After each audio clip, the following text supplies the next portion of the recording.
Cảm ơn các bạn đã đến cái channel của Thơm lại một lần nữa. Hôm nay Thơm muốn chia sẻ với các bạn về cái vườn ở đằng sau á. Bây giờ là đang làm cái vườn ở đằng sau. Thấy mình đóng khung hết rồi, thấy không? Thì nói chung ra cái khung đó là thường mình bắn mua cái này ở ngoài Home Depot á, bắn 3 cái đinh xuống này, 3 phân á, nhưng mà cỡ đó 3 phân thì vô là ok rồi, nhưng mà Thơm kèm theo cái cục gỗ này nè, để cho nó bên này thêm 3 cây, bên kia 3 cây, cho nên cho nó chắc lắm, nó rất là chắc. Mình chôn nó xuống để phân rồi nó khỏi ra ngoài, cỏ nó khỏi vô, cho nên cái đó là cái mà mình cũng học hỏi của mấy người lớn tuổi là chỉ cho mình. Qua cái này á là mình làm cái frame, cái khung á, thấy không?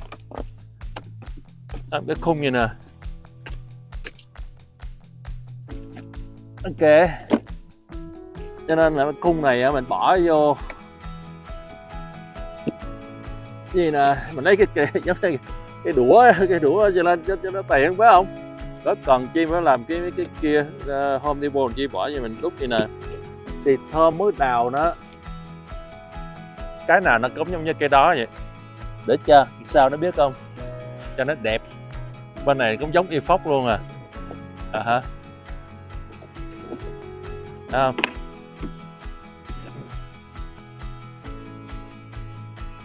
Thấy không? Nó bằng nhau hết á, thấy chưa? Nó bằng nhau hết cho nên nhìn nó đẹp. Cái thứ nhất, cái thứ hai nữa là cái này phải tính tới 20 năm lận. Bây giờ cái cây nó nhỏ xíu vậy thì thấy cái khung này nó hơi bự, nhưng mà còn cỡ 10 năm 20 năm thì cái cây nó bằng bắp dế mình nó bự ra, thì thấy cái khung này nó vừa tém à, chứ nó không có gì là bự nhỏ hết á, cho nên mình tính vậy. Còn cái đống phân này á là mình lấy cái phân dê á, mình trộn với lại cỏ nè, bỏ phơi khô ấy. Xong giờ hôm nó mình bỏ vô trong mấy cái khung gỗ này, mình làm được 1, 2, 3, 4, 5. Xong mình bỏ, mình trộn vô tí xíu, xong mình mua cái thớp xôi về á, mình bắt đầu mình bỏ ở trên nữa, bắt đầu mình làm ở trên. Thơm thì sẽ bỏ đá hết cái khu này, rải đá hết cái khu này, 4 giò lận, mới nó chở tới 2 giò, còn 2 giò nó, cái 2 giò kia nó cùng hai cái màu khác nhau.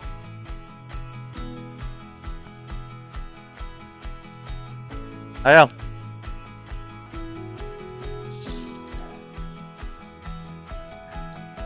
Đá này không biết ở mấy cái tiểu bang khác có thể nó rẻ hơn hoặc là nó mắc hơn, nhưng mà ở Utah này một giò nó tính là 250 đô la, thì mình lấy 4 giò là khoảng 1000 đô.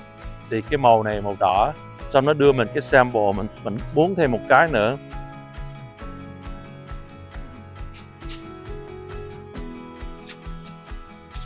Cái này là 1 inch, thì cái này 1 inch, cái kia cũng là 1 inch, cái là 1 phân á. Thì mình có thể mình bỏ cái chỗ nào là cái loại này, cái chỗ nào là loại kia, làm cái màu cho nó đẹp tí xíu, là nó thẩm mỹ tí xíu. Tại vì vài hôm nữa mình sẽ có là rau cải này nọ là màu xanh rồi, bây giờ mình làm cái màu này là cái màu vàng này, màu đỏ màu vàng nữa, chứ là vàng xanh đỏ tím gì cũng có hết. Nó vừa, cái vườn nó vừa cảm thấy nó là không những là cái vấn đề mà trồng rau cải, mà vấn đề cái thẩm mỹ nó cũng có trong đó nữa, cho nên đó là mục tiêu của Thơm, là chọn mấy cái màu là nó như vậy. Thì rồi xong sau đó là Thơm mới làm mấy cái khung này nè.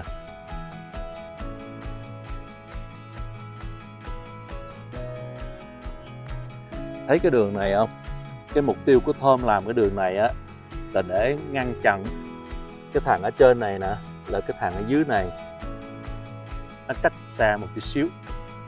Tại vì nó cách xa vậy, khi mà mình cắt cỏ đồ á, thì nó không có bị đá, nó nhiều mà để mà sát vô này đá nó văng lên trên cỏ, cho nên khi mà mình cắt nó trúng cục đá là nó hư cái play, cái như là cái đồ cắt, hư xe rồi, cho nên chính như thế mà Thơm mới ngăn nó lại coi nó cứng không. Lý do tại sao nó cứng biết không, là Thơm đóng mấy cái cọc này nè, ép nó lại hết cho nên nó rất là cứng.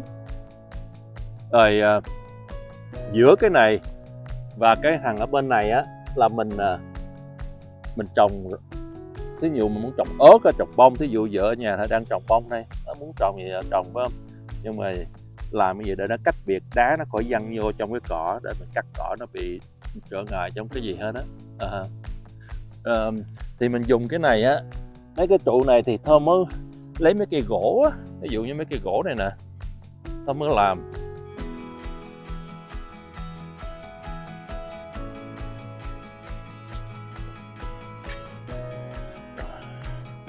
Thơm mới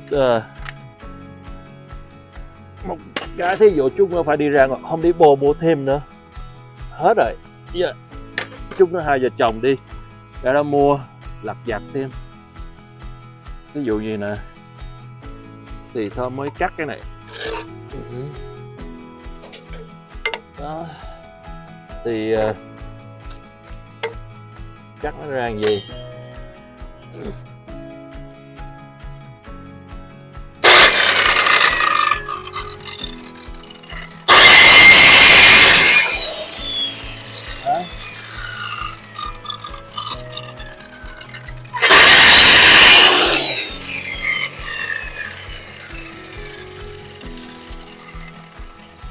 Ở nhà có hai nhóc cho nên mỗi lần cắt xong đó là phải tháo này ra, sợ hai nhóc ăn tới quậy cái chuyện gì nữa trở ngại.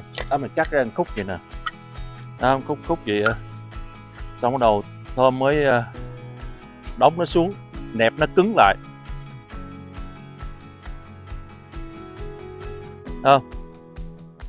Thơm mới nẹp nó lại nó cứng, cho nên nó rất là cứng, không có bị xúc xích qua xúc xích lại. Nhưng mà thí dụ như cái này là để Thơm giải thích cho bạn để bạn có thể nhìn thấy hai cái nó khác biệt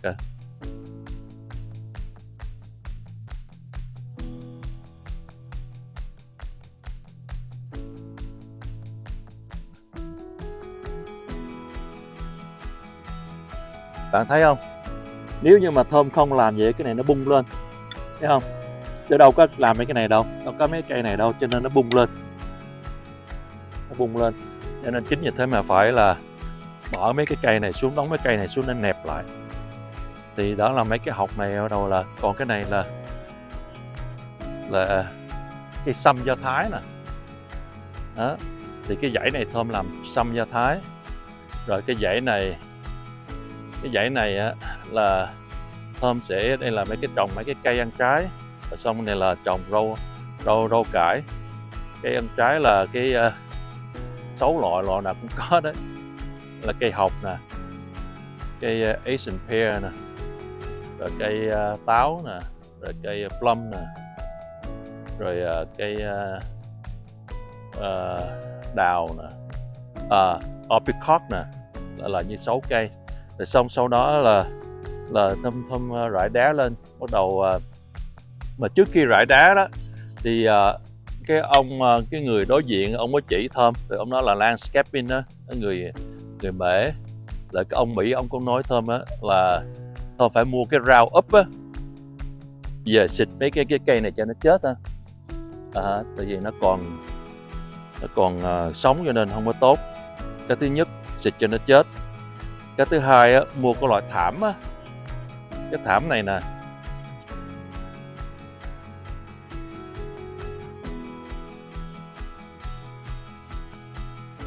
một cái loại thảm mà thảm này á là ở ngoài Home Depot á, nó không có tốt. Nó chỉ cái loại này nó chỉ là để bỏ mấy cái gỗ, cây, vỏ cây đồ này nọ thôi, chứ vấn đề mà bỏ đá vô nó không có tốt. Cho nên nó chỉ một cái tiệm mà chuyên bán về vấn đề mà cái thảm này nè, để mà bỏ đá cái loại thứ nặng á, là bỏ đá này nó mới có thể cỏ nó không lên, chứ còn cái loại này là khoảng 1 năm, 1 năm hoặc 2 năm là nó lên rồi. Nhưng mà trong tương lai thì bụi bặm rồi nó tới nó dính vô này nọ thì cỏ nó cũng lên, nhưng mà lâu thì nó cũng lên. Nhưng mà cái này thì không có tốt, nó nói là Home Depot cái loại này chỉ là bỏ vỏ cây rồi thôi à. Đó thì Thơm, ý của Thơm là muốn làm cái khu này. Bây giờ chúng nó vợ chồng sẽ đi ra mấy cái tiệm để mua đồ về bắt đầu làm tiếp. Thì thấy giống như cái này thấy không, Thơm cần phải mua thêm đó. Bắt đầu Thơm đóng mấy cái này xuống, 4 cây, 2 cây bên, 1 cây bên này, cây bên kia, xong 2 cây này nẹp lại là cho nên nó giữ chắc, cho nên nhiều khi mà mình tưới nước cái đồ nó không có bị bung ra, nó không chảy cho nghiêng bên này nghiêng qua bên nọ. Rồi về bắt đầu mua cái rau úp, xịt cỏ cho nó chết, xong Thơm rake, Thơm bắt đầu ấy lại tí xíu nữa là cho nó bằng phẳng tí xíu, bắt đầu thả cái thảm nó xuống, bắt đầu là bỏ đá này vô thì tùy theo. Rồi mấy cái này thì Thơm cộng như là thớp xôi để mà mùa năm tới là chắc lẽ là lý tưởng nha. Cái năm nay thì có thể là bắt đầu thôi, ví như là năm nay là chỉ năm mà Thơm mới bắt đầu làm cái này làm nọ thôi, năm tới mà chuẩn bị cho năm tới, cho nên thấy mấy cái này là cũng rất là lý tưởng rồi. Rồi đó là cái phần ở bên này, nó chạy, Thơm sẽ bỏ đá nó chạy tới cái gốc đó luôn.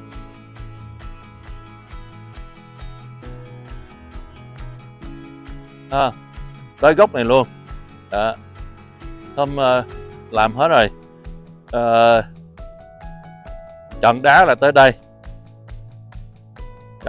đây, còn bên này cũng trồng nữa, bắt đầu là trồng cà, trồng gì đó, nhưng mà mình cũng trồng một ít bên này nữa. Thì còn ở đằng sau kia thì trồng ớt đó.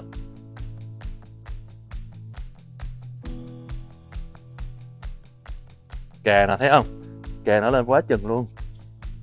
Nó lên lẹ quá em, đây nè coi nè, thấy không, nó bự không, nó nhiều quá chừng luôn, mà hái là gần như mấy rổ rồi đó, nó lên quá chừng luôn.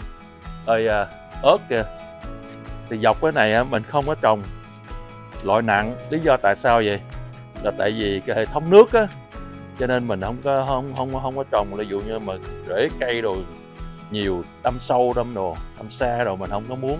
Mình muốn ví dụ như cái loại mà ớt rồi nhẹ trong này mình trồng này đó. Thì cái phía bên này chắc lẽ là mình sẽ giữ là như vậy, cứ tiếp tục là như vậy. Thì nó nằm bên hốc này, mình cho nó ớt trong này là mấy cà này tí xíu, rồi mấy cái loại này tí xíu. Còn ngoài này thì chỗ này thêm Thơm sẽ đóng thêm một cái hộc nữa, đóng cái hộc gỗ nữa rồi để ở đây, như là mình trồng là thoải mái á. Còn ở chỗ này khi mà cái project mà cái công trình đó nó xong hết rồi thì Thơm tính tới cái chỗ này để cái lò đốt củi, tối đầu ra ngồi bắt đầu mình thả đá, bắt đầu ngồi mình nói chuyện rồi cho đốt củi, rồi cho nó vui ban đêm. Ví dụ như thường là cái mùa thu á mới làm vậy, chứ mùa hè nóng ai làm vậy. Còn ở bên kia thì mình sẽ làm cái vàng lên, rồi xong mình sẽ trồng múp, rồi ổ hoa, rồi trồng dưa leo đồ này nọ. Nói chung là bên đó cho có cái vàng nó cao lên khoảng 8 thước Mỹ á, bắt đầu cho nó leo lên trên đó. Coi như mà cái công trình đầu tiên của Thơm làm là cái công trình này. Thì rất là cảm ơn bạn, và cứ tiếp tục theo dõi cái sau này, coi thử cái đằng sau phía nhà này là nó sẽ trở lên như thế nào. Nhưng mà Thơm nghĩ rằng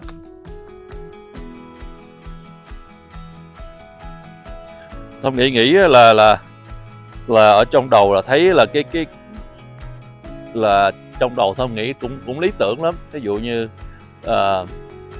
cây nó lên tốt rồi, dưới này mình vẫn trồng rau cải được, rồi có đá rồi. Nói chung là nó vừa đẹp vừa thẩm mỹ, mà nó vừa có cái tính chất là phải nói là rau cải không những là mùa đi làm về ra trồng, rồi mình có thể có cái chỗ để mà mình chiêm ngưỡng tí xíu. Đó là cái mục tiêu của Thơm.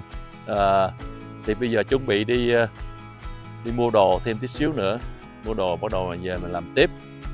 rồi hai vợ chồng cứ tiếp tục vậy thì hy vọng rằng cái khu này nó trở lên nổi bật lên tí xíu, đẹp lên tí. Bây giờ không thấy vậy đó, nhưng mà sẽ mời bạn nó theo dõi cái chương trình này và sẽ coi thử nó như thế nào. Thì cảm ơn bạn rất là nhiều nha, đã theo dõi cái chương trình của Thơm là Thơm Quỳnh Diêu Thò 001.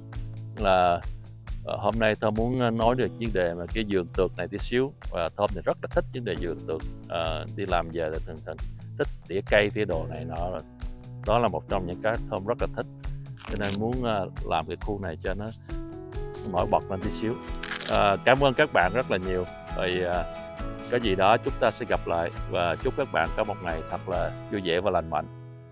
Chào hết các bạn nha.